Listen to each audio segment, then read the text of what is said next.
പാകിസ്ഥാനിലെ ഭീകര കേന്ദ്രങ്ങൾ ഇന്ത്യ തകർത്ത് തരിപ്പണമായതിന് തൊട്ടു പിന്നാലെ വന്ന വാർത്ത കൊടും ഭീകരരടക്കം 100-ലധികം ഭീകരരാണ് അന്നത്തെ ഇന്ത്യയുടെ വമ്പൻ തിരിച്ചടിയിൽ കൊല്ലപ്പെട്ടത്. അതിനുശേഷം ഇപ്പോൾ പുറത്തു വരുന്ന മറ്റൊരു വാർത്ത, പാകിസ്ഥാനിൽ അജ്ഞാതന്മാർ വീണ്ടും കളത്തിലിറങ്ങിയിരിക്കുന്നു.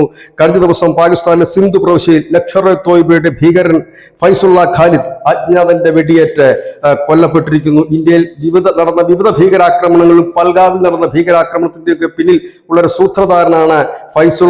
2008 RSSന്റെ ആസ്ഥാനത്തിന് നേരെ ആക്രമണം ആസൂത്രണം ചെയ്തിരുന്നു. ഒപ്പം തന്നെ വലിയ രീതിയിൽ തന്നെ ഇന്ത്യയിൽ പല ഭാഗങ്ങളായി ബോംബ് സ്ഫോടനം അടക്കം നടത്തുന്നതിൽ ഈ ഫൈസലുടെ പങ്ക് തെളിഞ്ഞതാണ്. നേപ്പാൾ കേന്ദ്രമാക്കിയായിരുന്നു ആദ്യകാലത്ത് പ്രവർത്തിച്ചിരുന്നെങ്കിൽ പിന്നീട് ലഷ്കർ-ഇ-തോയ്ബയുടെ കമാൻഡർ ആകുകയും ഹാഫീസ് സയ്യിദിന്റെ വലങ്കയായി മാറുകയും ചെയ്തിരുന്നു. പാകിസ്ഥാനിലായിരുന്നു പിന്നീട് അവിടെ നിന്നായിരുന്നു ഭീകരപ്രവർത്തനങ്ങൾ നിയന്ത്രിച്ചിരുന്നത്.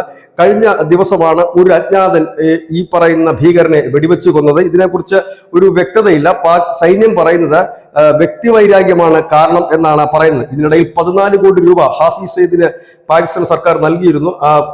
ഹാഫീസ് സയ്യിദിന്റെ ഈ ലഷ്കർ-ഇ-തോയ്ബയുടെ ആസ്ഥാനം തന്നെ ഇന്ത്യ തകർത്തിരുന്നു. അത് കെട്ടിപ്പടുക്കുന്നതിന് വേണ്ടിയിട്ടാണ് ഈ 14 കോടി രൂപ നൽകിയിരുന്നത്. പക്ഷെ അത് കെട്ടിപ്പടുക്കാൻ ഇനി ഹാഫീസ് സയ്യിദ് മാത്രമാണ് ബാക്കി.